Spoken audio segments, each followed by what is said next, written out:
ఎటువంటి పార్టీతో సంబంధం లేకుండా ఆయన వ్యక్తిగతంగా ఉన్నది ఉన్నట్టుగా నిక్కచ్చిగా చెప్పే మనిషి గోన ప్రకాష్ రావు గారు ఉన్నారు. వారితో ఒకసారి డిస్కస్ చేద్దాం.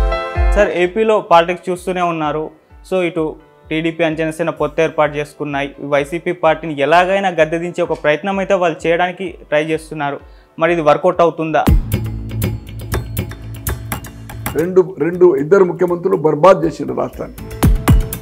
సంక్షేమము అది చేసేసి వేస్ట్ దుర్వినియోగం చేసి కరప్షన్ చేసి ప్రాజెక్టులు ఏదైతుందో ఇష్టం ఉన్నట్టుగా పెంచుకుంటూ చేసేదైతుందో నష్టాల ఊబిలో చూసి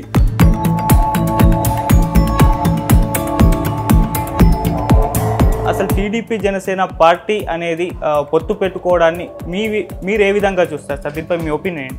పవన్ కళ్యాణ్ ఏదైతుందో 14లో అన్నతో కలిసి రాష్ట్రమంతా తిరిగి అట్టలి ఫ్లాప్ అయ్యాది. స్వచ్ఛందంగా రాజకీయాలకని చెప్పి పార్టీ పెట్టి ఒకటేసారి ముఖ్యమంత్రి అయిన కలలు కానీ ఏదైతుందో కుటుంబం అంతా ప్రచారానికి కానీ పార్ట్ టైం చేస్తూ ఉన్నారు. సార్, టీడీపీ అండ్ జనసేన పొత్తు ఏర్పాటు చేసుకున్నాయి. ఇవి మీరు అన్నట్టు బీజేపీతో పొత్తు కోసం ఎదురు చూస్తూ ఉన్నాయి. బహిర్గతంగా కూడా వాళ్ళు చెప్పడం చూస్తున్నాం, బీజేపీ వస్తే రానివ్వండి. కానీ చాలా సర్వేలు ఆ బీజేపీతో పొత్తు ఏర్పాటు చేసుకుంటే టీడీపీ జనసేన కూటమి ఓడిపోతుందని కూడా చెప్తున్నాయి. మరి ఎందుకు అంటారు సార్? కనుక ఖచ్చితంగా ఏమాత్రం అనుమానం లేకుండా ఆ కూటమి గెలుపు అనేది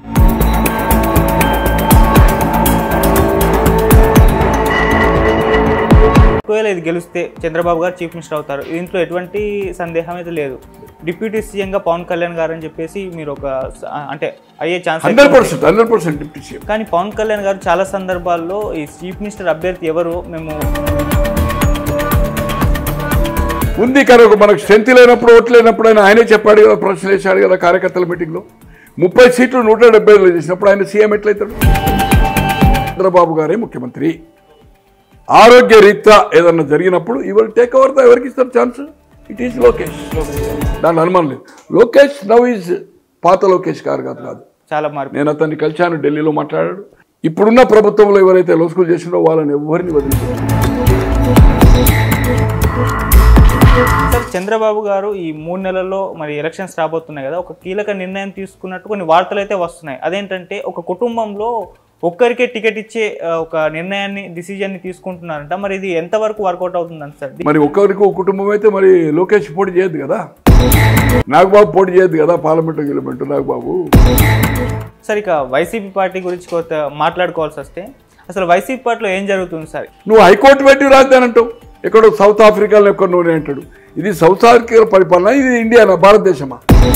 అంటే నీ ఒక్కనికే తెలివి ఉంది కానీ వాళ్ళందరికీ తెలివి లేదా ఇప్పుడు అయినా చీఫ్ మినిస్టర్స్కు? అంటే సార్, జగన్మోహన్ రెడ్డి గారికి కాంగ్రెస్ పార్టీతోటే కాకుండా షర్మిల గారితో కూడా ఒక ముప్పు ఉంది అని జగనన్న విడిచిన బాణం అనేది. అటువంటి చెల్లి నీ సతీమణి కోసము చెల్లిని దూరం చేసుకున్నావు, తల్లిని దూరం చేసినావు, ఆమెను రాజీనామా తీసుకున్నావు. అవసరమైందా?